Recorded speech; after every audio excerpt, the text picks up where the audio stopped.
Good evening student. আজকে আমি তোমাদের মিডিয়াম টার্ম ফিসকাল পলিসির ওপর ক্লাস নিচ্ছি।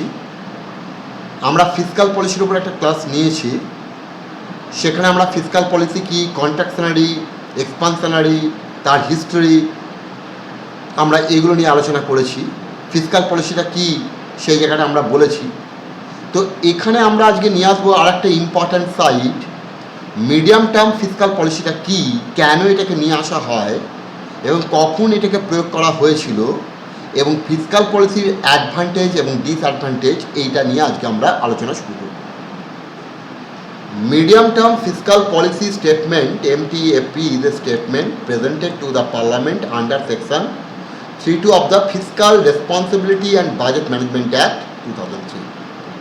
তাহলে এই স্টেটমেন্টটা দেওয়া হয় FRBM Act 2003-এ, যেখানে which sets out 3-year rolling targets for 5 specific fiscal indicators in relation to GDP at market prices, namely revenue deficit, effective revenue deficit, fiscal deficit, tax to GDP ratio and outstanding debt। তাহলে এখানে যেটা target করা হয় medium term fiscal policy 3 বছরের জন্য roll out করে নেবো আমরা। 3 বছরের মধ্যে আমরা টার্গেটটাকে রাখি FRBM-এ যে 5টা indicator, revenue deficit, effective revenue deficit, fiscal deficit, tax to GDP ratio and total outstanding debt of GDP. তাহলে এই জায়গাগুলোকে নিয়ন্ত্রণ করার জন্য আমরা মিডিয়াম টার্ম ফিসকাল পলিসিটাকে নিয়ে আসি। Medium term is a document, এটা একটা document which less down the projected fiscal aggregate to arrive at the fiscal target as prescribed in FRBM Act। FRBM Act-এ যেটা বলা হয়েছে সেটাকে পূরণ করার জন্য আমরা একটা ডকুমেন্ট তৈরি করি, একটা প্ল্যান, প্রোগ্রাম তৈরি করি যে কীভাবে এটাকে অ্যাচিভ করবো, যেটা আমাদের রুলে বলা হচ্ছে 3 বছরের মধ্যে। The statement includes the underline assumptions and assessment of sustainability relating to balance between revenue receipt and revenue expenditure and the use of capital receipt including market borrowing for generation of productive assets। তাই এই স্টেটমেন্টের মধ্যে, এই ডকুমেন্টের মধ্যে কী থাকে, এখানে থাকে যে আমরা ব্যালেন্স রাখবো রেভিনিউ ডেফিসিট, রেভিনিউ এক্সপেন্ডিচারের মধ্যে, ক্যাপিটাল রিসিপ্ট এবং মার্কেট বরোইংয়ের মধ্যে, যাতে আমরা সম্পদ সৃষ্টি করতে পারি। ব্যাকগ্রাউন্ডটা কি এর? The fiscal responsible budget management act 2003 was enacted with a view to provide a legislative framework for reduction of deficit and thereby debt of the government to sustainable levels over a medium term so as to ensure intergenerational equity in fiscal management and long-term macroeconomic stability। তাহলে long term ম্যাক্রোইকোনমিক stability পাওয়ার জন্য আমরা কি চাই? আমরা FRBM-এর মধ্যে একটা আইনি একটা কাঠামো তৈরি করেছি, যেখানে আমরা বলেছি ডেফিসিট কমাবো, তার মধ্যে দিয়ে সরকারের ঋণ কমাবো একটা নিরবচ্ছিন্নভাবে, এবং এইটা কমাবো আমরা এই যে আমাদের 5 বছরের যে বাজেটে যে জায়গাটা আমরা তৈরি করি তার 3 বছরের মধ্যে আমরা এটাকে কমিয়ে দেব target. Clear? FRBM Act requires the government to lay before the Parliament 4 policy statement। তাহলে FRBM Act-এর জন্য এটা সরকারকে বলে 4টে পলিসি স্টেটমেন্ট দিতে হবে। কি কি? একটা medium term fiscal policy statement, অর্থাৎ এখানে এই ফিসকাল পলিসি স্টেটমেন্টে এখানে বলা থাকবে যে আমরা কত দিনের মধ্যে কোন থ্রেশহোল্ডে কোন লিমিটেডে নিয়ে আসবো। ফিসকাল পলিসি স্ট্র্যাটেজি স্টেটমেন্ট, আমাদের কৌশলটা কী হবে, এই যে আমরা এই লিমিটটা ধরবো ডেফিসিটে এই টাইমের মধ্যে, সেটাকে করব কোন কৌশল। ম্যাক্রোইকোনমিক ফ্রেমওয়ার্ক পলিসি স্টেটমেন্ট, অর্থাৎ এই যে আমরা কমাবো এই সময়ের মধ্যে, তার ফলে আমরা জিডিপিকে কত রাখবো, প্রাইস লেভেলকে কত রাখবো, এমপ্লয়মেন্টকে কত রাখবো। এবং মিডিয়াম টার্ম এক্সপেন্ডিচার, তাহলে আমরা কৃষি, শিল্প, স্বাস্থ্য, শিক্ষা, এখানে কী কী খরচ করবো, কতটা খরচ করবো। এই 4টে জায়গাকে তাকে পার্লামেন্টের মধ্যে রাখতে হয়। The FRBM framework provides a medium term perspective to fiscal management. For instance, the FRBM framework requires the government to reduce the deficit to a prescribed level in a prescribed time following a laid out fiscal consolidation roadmap. পরিষ্কার। Accordingly, government is required to place a medium-term fiscal framework in the parliament, laying down the projected fiscal aggregates to meet the fiscal targets as prescribed in the rules. এই জায়গা fiscal policy জায়গাটা যেটা আসছে, government to spell out strategy that it decide to adopt to meet the projected fiscal plan. তাহলে এইটা পাওয়ার জন্য স্ট্র্যাটেজিটাকে দিতে হবে, যেখানে medium term fiscal less down the fiscal constraints of the government in medium টার্মের মধ্যে যে কনস্ট্রেন্টগুলো দিয়ে দিল, যেটা বললাম কতটা কোনটা কী করতে হবে। মিডিয়াম টার্ম এক্সপেন্ডিচার ফ্রেমওয়ার্ক বলবে যে কতটা কী খরচ করবে এই সময়ের মধ্যে, সেই জায়গাটা বিভিন্ন সেক্টর, এই চারটে জায়গা বলতে হবে।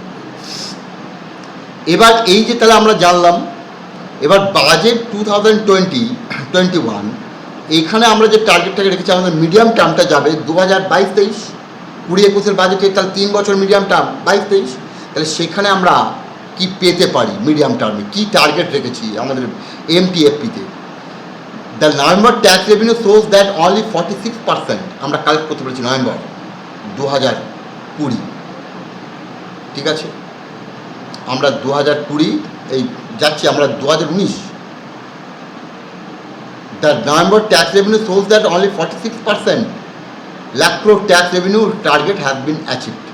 অর্থাৎ আমাদের 2019-এর যে নভেম্বর, সেখানে আমরা 46%।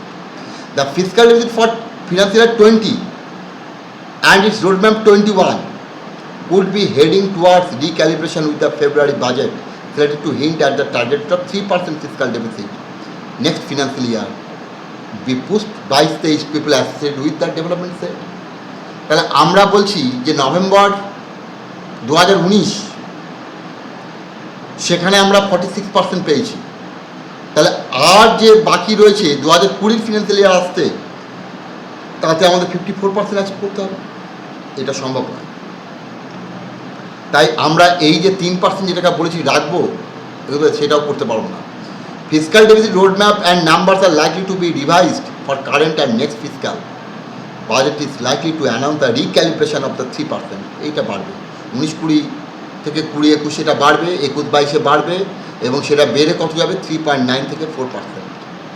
This is because there is no support from disinvestment and tax collection. Tax disinvestment থেকে যতটা টার্গেট করেছিলাম সেটা আমরা পাইনি, ঠিক আছে।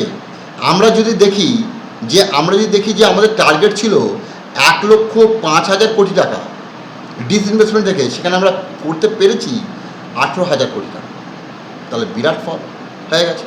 যেখানে আমরা বাদ রেখেছি Bharat petroleum corporation, air India, এমন করিনি। The November tax revenue shows that only 46% আগেই বলেছি। তাহলে আমরা এই জায়গাটা কী করে 4 মাসের মধ্যে অ্যাচিভ করতে পারবো, সম্ভব না। তাহলে সেখানে একটা ডেফিসিট অলরেডি থেকে যাবে, তাই আমরা 21-22 সেই টার্গেটটাকে আমরা অ্যাচিভ করতে পারবো। তাহলে বোঝা গেল। এবার ফিসকাল পলিসি যেটা করে কন্ট্রাকশনারি এক্সপানশনারি, তাতে আউটপুট বাড়ানো, এমপ্লয়মেন্ট বাড়ানো, ইনফ্লেশনকে কমানো। তাহলে ফিসকাল পলিসি কিছু সুবিধা আছে, কিছু অসুবিধা আছে। তাহলে আমরা এবার দেখে নিই ফিসকাল পলিসির সুবিধাগুলো কী কী এবং অসুবিধাগুলো কী কী। Unemployment reduction. When unemployment is high, the government can employ an expensive fiscal policy. তার আনএমপ্লয়মেন্ট বেশি, বেকারত্ব বেশি, তাড়াতে হবে। তাহলে গভর্নমেন্ট এক্সপ্যানশনারি ফিসকাল পলিসি করবে, ট্যাক্স কাট করবে, এক্সপেন্ডিচার বাড়াবে, তাহলে লোকের হাতে টাকা, কনজামশন ডিমান্ড বাড়বে, ইনভেস্টমেন্ট ডিমান্ড বাড়বে, তাহলে এগ্রিগেট ডিমান্ড বাড়বে, তাহলে প্রাইভেট ইনভেস্টররা আউটপুট বেশি করে তৈরি করবে, তাহলে এমপ্লয়মেন্ট বাড়বে, তাহলে জব অপরচুনিটিস বাড়বে, এইভাবে চলবে। Budget deficit reduction. A country has a budget deficit when it's expenditure exceeds revenue. তাহলে তাই যদি হয় তখন ডেফিসিটকে কমাতে হবে। তাহলে সরকার তখন ট্যাক্স বসাবে, ট্যাক্স থেকে কালেকশন বাড়াবে, তার গভর্নমেন্ট এক্সপেন্ডিচার কমাবে, তাহলে এইভাবে সে বাজেট ডেফিসিটকে কমাবে। এটা তার একটা অ্যাডভান্টেজ। আর একটা কি, ইকোনমিক গ্রোথ ইনক্রিজ। ফিসকাল পলিসির মাধ্যমে সরকার যদি এক্সপেন্ডিচার করে, ইনভেস্টমেন্ট করে, তাহলে ইনভেস্টমেন্টটা মাল্টিপ্লায়ার ইফেক্টে আউটপুটকে বাড়াবে, আউটপুট বাড়লে এমপ্লয়মেন্ট বাড়বে, তাহলে এই জায়গা থেকে আমরা পাবো। ডিসঅ্যাডভান্টেজ কি? ডিসঅ্যাডভান্টেজ হচ্ছে কনফ্লিক্ট অফ অবজেক্টিভস। আমরা একদিকে যখন এক্সপ্যানশনারি দিচ্ছি, তাহলে আউটপুট বাড়বে, ডিমান্ড বাড়বে, ইনফ্লেশন বাড়বে, এবং এখানে আমরা মানি সাপ্লাই বেড়ে যাচ্ছে স্টিমুলেট এটার জন্য। তার ফলে এই মানিটাকে সরকার প্রত্যেকে নিচ্ছে, বাজার থেকে ধার করছে, তাহলে বাজার থেকে ধার করার জন্য সরকার ধার করছে কী দিয়ে? বন্ড বিক্রি করছে। তাহলে গভর্নমেন্ট বন্ড রেঞ্জ করে দিচ্ছে বায়ার ইন্ডিভিজুয়াল বিজনেস। তাহলে এই জায়গা থেকে যখন আমরা কিনছি প্রাইভেট সেক্টর, তাহলে প্রাইভেট সেক্টর থেকে টাকা বেরিয়ে চলে যাচ্ছে। তাহলে খুব সামান্য টাকা পড়ে থাকছে ইনভেস্ট করার জন্য। তাহলে ইনভেস্টমেন্ট কমে যাচ্ছে এবং স্লোডাউন হয়ে যাচ্ছে ইকোনমি। তাহলে contradictory. Inflexibility, there are usually delays in the implementation of the fiscal policy. কারণ ফিসকাল পলিসি ইমপ্লিমেন্ট করতে গেলে একটা আইনি রক্ষা কবচ দরকার, পার্লামেন্টের অনুমোদন দরকার, এইটা নিতে সময় লাগে। শুধু তাই নয়, টাকাটা যখন কনসোলিডেট ফান্ড থেকে বার করব, এই বার করার যে প্রসেসিং, অনুমোদন নিয়ে, রাষ্ট্রপতির সম্মতি নিয়ে, সেটা একটা টাইম লাগে। কাজে সেই টাইমের মধ্যে আমাদের দেরি হয়ে যায়। সেই জায়গা থেকে যেটা একটা উদাহরণ দেওয়া হচ্ছে, যে আমাদের ডিপ্রেশন দেখা দিয়েছিল ডিসেম্বরের 2007-এ, সেখানে ফিসকাল পলিসিটা পাস করাতে আমার লেগে গেল 2008-এর ফেব্রুয়ারি, এবং লোকের পকেটে টাকা ঢুকলো আরও পরে।